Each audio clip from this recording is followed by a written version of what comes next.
Pemain film dan YouTube Erika Charlina mendatangi Polda Metro Jaya, Semanggi, Jakarta Selatan, Kamis, 24 Juli 2025, malam. Erika Charlina yang menggunakan hodie dan topi abu-abu itu datang seorang diri ke Polda Metro Jaya.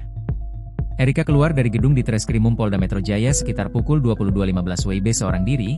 Ia mengaku habis bertemu penyidik untuk menjalani klarifikasi atas laporan polisinya.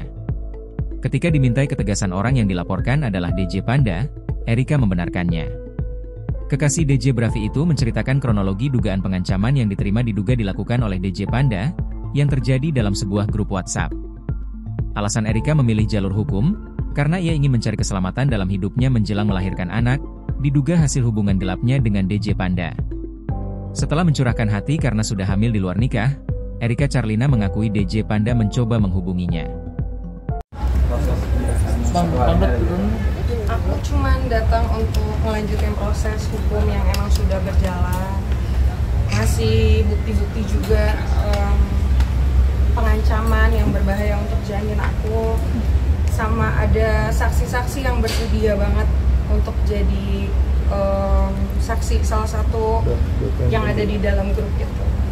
Ancaman apa aja sih? Ancamannya banyak, aku nggak bisa kasih tahu ke kalian. Intinya mungkin kronologi dulu Mbak, supaya itu Mbak clear Mbak, dengan simpang clear Mbak. Ya, kronologi seperti apa Kak? Sampai ada isu ini Kak. Kronologinya awalnya mungkin. Oke, kronologinya memang aku emang menutupi kandungan aku memang sampai 9 bulan ini. Cuman karena adanya pengancaman ini, jadi aku harus mau nggak mau demi janin aku harus ngomong juga. Jadi makanya aku bawa ke jalur hukum.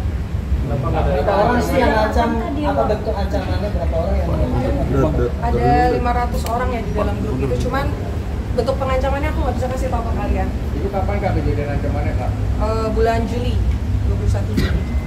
Berarti hanya satu orang doang Kak yang dilaporkan aja Kak? Aku melaporkannya di bulan Juli juga, cuman tanggalnya itu aku lupa. Yang jelas sebelum podcast Om Dan. Tapi yang terlapornya siapa sih? Terlapornya gimana Kak? Seperti apa Kak? Iya, terlapornya yang kalian udah tahu itulah. Dari pengakuan si itu gimana Kak? Sesuai dengan yang klarifikasi yang kemarin dia sudah mengakui memang adanya pengancaman. Cuman karena memang ini sudah berjalan ya proses hukumnya, jadi klarifikasi dia tuh ada setelah hukumnya sudah berjalan gitu. Bayar, tapi dari Bravi sendiri tadi upload udah mau berdamai dengan DJ Panda. Bayar sendiri seperti apa, mau cabut laporan atau gimana Mbak? Kalau itu aku lihat nanti dulu sih, karena kan memang kan dia harus datang dulu ke sini kan. Ya aku ngikutin proses hukum aja sih. Supportnya hari ini siapa Kak? agendanya pemeriksaan klarifikasi berapa jumlah pertanyaan aja disampaikan? Ada banyak banget. Termasuk juga saksi-saksi yang tadi pada datang kan, jadi aku temenin juga. Dan memang saksinya ada 2 orang dari grup yang 500 orang gitu. Kak, ini ya Support dari Kak Bravi kita apa Kak? Mungkin supportnya dari Kak Bravi memang.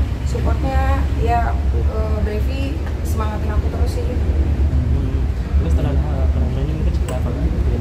Setelah kelahiran ini mungkin dari Kak Bravi mungkin akan ngasih support seperti apa? Kan dia mau ngasih tanggung jawab Ya bentuknya pasti masih ya support aja sih, sampai di ini masih support terus. Saksinya dari kalangan artis juga saksi. Saksinya fans-fans yang ada di dalam grup itu. Berarti ancamannya itu ada di dalam grup fanbase itu Kak? Kak, ini kan banyak yang ada juga yang dukung kamu, ada yang ngehujat kamu juga, mungkin tanggapannya seperti apa gitu? Kalau hujatan pasti ada, karena nggak mungkin hal-hal yang masih tabu kayak gini diterima semua orang. Cuman yang mendukung aku ucapin makasih, yang tidak mendukung juga nggak apa-apa. Cuman yang pasti aku harus mikirin proses hukum ini, aku berharapnya cepat selesai sebelum aku lahiran aja sih. Tapi Natalia tujuan saya untuk memperkuat adanya bukti-bukti pengancaman itu, mungkin ada yang disampaikan bukti-buktinya.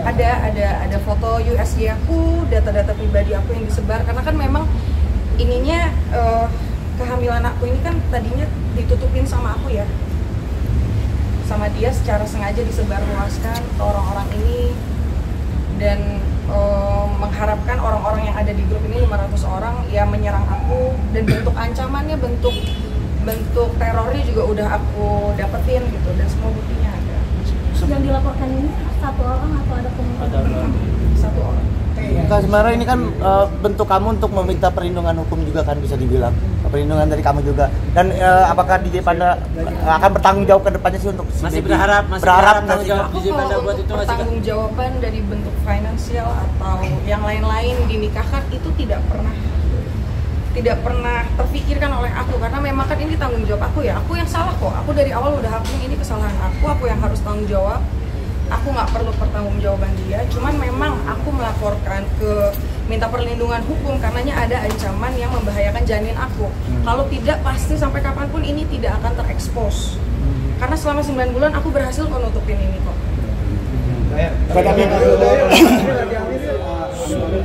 Mengingat dia akan menjadi calon bapak dari anak-anak kamu, memungkinkan dampak psikologis ke anak kamu dan oh pasti, tapi itu nanti.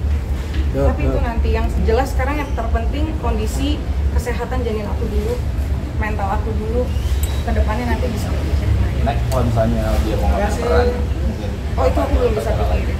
Mbak Eva, video parodi dari Natalie sendiri seperti apa Kak? Mungkin ada komunikasi? Kalau video dari Natalie, aku secara personally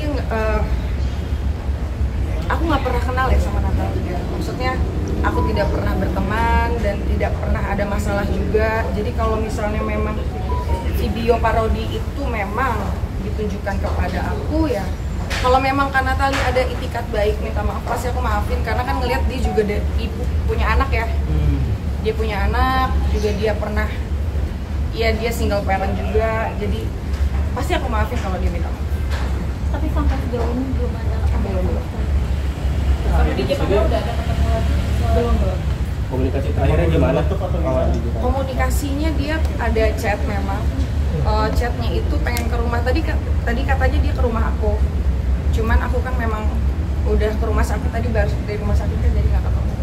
Makanya dari sini tegaskan tadi terlapor dalam hal ini DJ Panda. Yes. Oke. Untuk kondisi janin sendiri, harus seperti apa Pak? Sampai sekarang yang masih flek-flek aja sih, mungkin karena kecapean kan, karena aku harus bolak-balik tadi dari rumah sakit terus ke polisi, jadi ya itu aja. Jadi banyak yang bilang kalau nggak begitu kelihatan Kak. 8 Agustus. Mas Brevi mungkin Kak, Aku nggak ada lawyer, aku nggak pakai kuasa hukum. Saya banyak yang bilang kalau kakak Alasannya mungkin begitu aja. Download Tribun X sekarang, menghadirkan lokal menjadi Indonesia.